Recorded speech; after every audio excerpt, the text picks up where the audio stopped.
Assalamualaikum. Ahlan wa sahlan. Your Excellency Dr. Mohamed Maid, Minister of Finance, Your Excellency Major General Hisham Amna, Minister of Local Development, Your Excellency Engineer Mahmoud Esmat, Minister of Public Enterprises, Excellencies, Ambassadors, fellow Koreans, friends, distinguished guests, ladies and gentlemen, good evening. It is indeed my great pleasure and honor to welcome you to my residence, which many Egyptians call the White House in Maadi. Thank you all for gracing this auspicious National Foundation Day celebration with your presence. Today, we Koreans call it Gecheonjeol, which literally means celebration of the day when the heaven was opened. The first Korean nation was built on this day some 4,356 years ago. So today, we are celebrating the 4,356th anniversary of the foundation of our nation.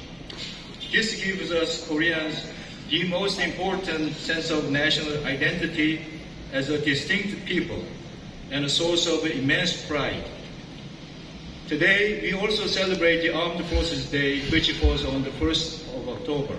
I salute all the service members of our armed forces and those in uniform present here with us tonight. Thank you for your service and devotion. On a second note, on a personal note, this evening is the first National Day reception that I hosted in Cairo. 4 months have passed since my arrival in this wonderful country. Let me take this opportunity for conveying my heartfelt gratitude to the Egyptian government and people, Korean community, as well as colleague ambassadors for their warm welcome, friendship, and invaluable guidance. I'm truly humbled and immensely grateful for that. Ladies and gentlemen, as you all know, Korea has risen from the ruins of the Korean War 70 years ago to become an economic powerhouse and leading democracy and a cultural trendsetter. Korea is now the 12th biggest economy and the 7th largest trader in the world, one of the most innovative countries, a front runner in the cutting-edge technology. Korea is one of the top global car makers, shipbuilders, steel producers, electric vehicle battery manufacturers, you name it. Korea's world market share of semiconductors exceeds 70%. Samsung Galaxy smartphones' global market share is more than 20%, exceeding Apple's 17%. Korea became the 4th country in the world this year to successfully launch satellites into orbit with a domestically built space rocket. More than anything else, Korea is the only country in the modern history of the world which turned itself from an international aid recipient to an ODA, official development assistant donor country. In this remarkable journey of transformation and achievements, we Koreans owe a lot to the international community's help, as well as the Korean people's perseverance and hard work. Now, we would like to pay back. We would like to assume more responsibilities and more roles in the international community. With the new vision and the strategy of Global Pivotal State, or GPS in short, our government would like to contribute more to the freedom, peace, and prosperity of the world, based upon shared values and solidarity. Recently, at the 78th United Nations General Assembly, my President reiterated our strong will to increase our efforts in this regard. In overcoming global challenges like the development divide, climate divide, digital divide, Korea is willing to play bigger roles and to share what it has achieved. As a part of these endeavors, Korea would like to host the 2030 Busan World Expo. Busan is a gateway that links the Eurasian continent and the Pacific, a hub of logistics in the region of the most vibrant economies. We are confident that Busan has a lot to offer to the global peace and prosperity. Busan is ready.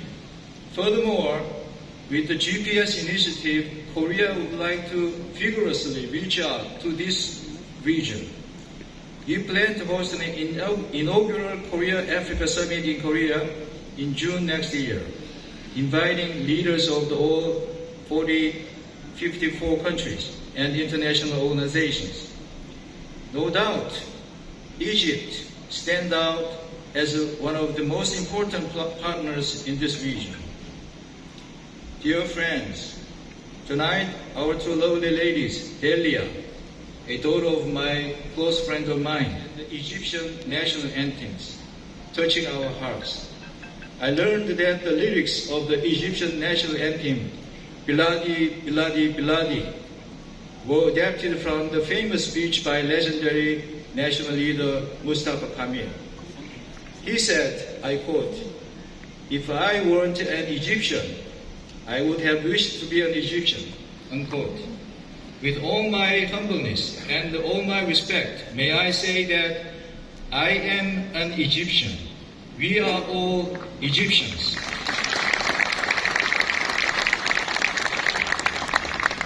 During the last 4 months, I've come to learn how much the Egyptian people love their country and how much they are proud of their history and culture. Egypt, a cradle of the human civilization, has captivated the world with its magnificent cultural heritage for thousands of years and will continue to inspire the world. Indeed, Egypt is the mother of the world. Mصر al-Doni.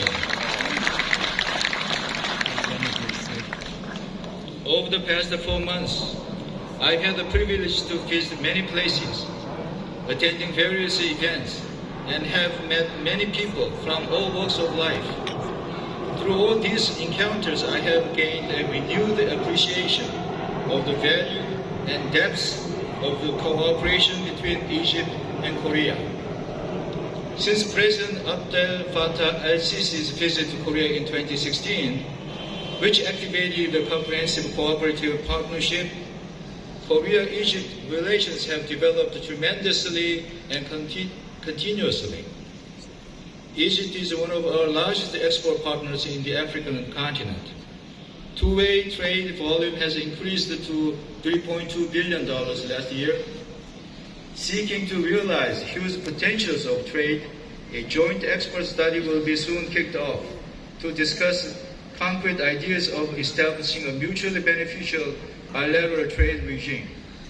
Obviously, Egypt is also one of our reached $800 million, with 34 major companies operating in Egypt, creating thousands of quality jobs for Egyptians.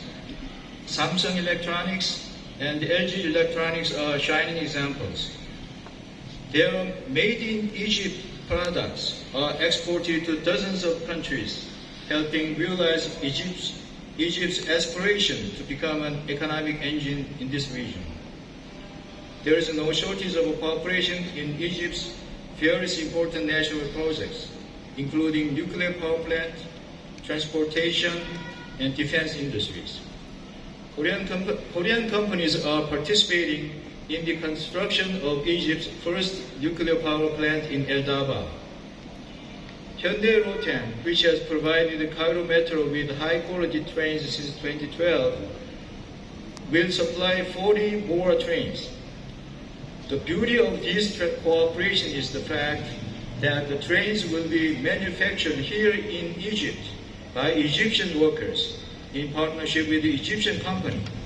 The factory is being built at the East Port Side Economic Zone, which I visited last month. Our two countries are cooperating in green transition too.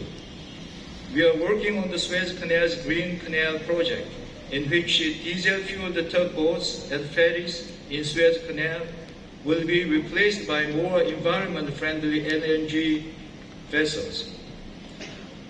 Korea is the designation of Egypt as a priority in Egypt. I noticed that there is a real affinity between our two countries that transcends to geographical distance and different cultural legacies. So many young Egyptians love K-pop, K-dramas, K-movies, K-food. They seem to love almost everything that starts with K. This high tide of the Korean wave leads to a growing interest in studying Korean language. I'm so grateful to Egyptians for this love of Korea. At the same time, more and more Koreans are fascinated by the depths of the Egyptian culture and the beauty of its nature, and more can I do. Let me thank the Korean community in Egypt for not only making an invaluable contributions to deepening the friendly relations between our two nations, but also playing an indispensable role in promoting the economic cooperation and cultural understanding between Cairo and Seoul, Alexandria and Incheon, Luxor and Gyeongju, Sharm el-Sheikh and Jeju, Aswan and Gwangju. These are sister cities between our two nations we have undertaken. Over the past 28 years of our diplomatic relations, we achieved great cooperation on both governmental and private levels. The bonds between our peoples have been continuously nurtured and deepened. We take a great pride in our accomplishments. We also look to the future with great optimism. I look forward to another important milestone ahead as we will celebrate the 30th anniversary of our diplomatic ties in 2025.